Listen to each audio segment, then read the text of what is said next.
জানো তো, মঙ্গলবারটা শুধুমাত্র আমার কাছে একটা ছুটির দিন না, আমার কাছে একটা যুদ্ধেরও দিন বটে। পুরো 7 দিনের কাজটা নির্ভর করে থাকে একটা ছুটির দিনের ওপর। সকালবেলায় ঘুম থেকে ওঠার পর থেকেই শুরু হয় একটার পর একটা কাজ। তাই এখন মনে হয় মঙ্গলবারটা 24 ঘন্টায় না হয়ে 48 ঘন্টায় হলেই বেশি ভালো হতো। তাহলে হয়তো একটু বাড়তি সময় পাওয়া যেত।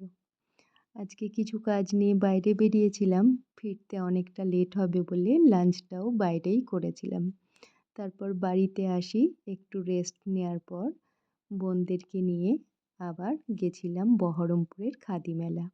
আমাদের বহরমপুরের স্কয়ার ফিল্ডটা তো অনেকটাই বড়, তার একটা অংশ নিয়ে বসেছে খাদি মেলা। আর এখানে দেখতে পাচ্ছ কত ভ্যারাইটিস গাছ।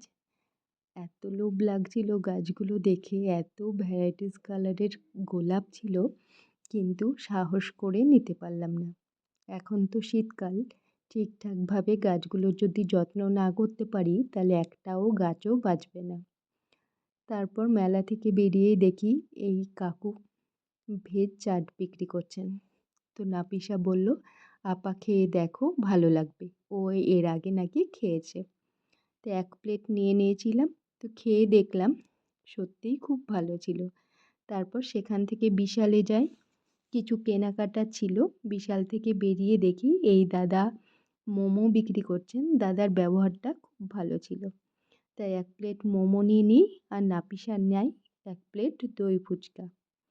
তারপর সবাই মিলে এগুলো খাওয়া দাওয়া করে ছুটির দিনের একটা সুন্দর সন্ধে কাটিয়ে বাড়ি ফিরি। তো সবাই ভালো থেকো, টাটা।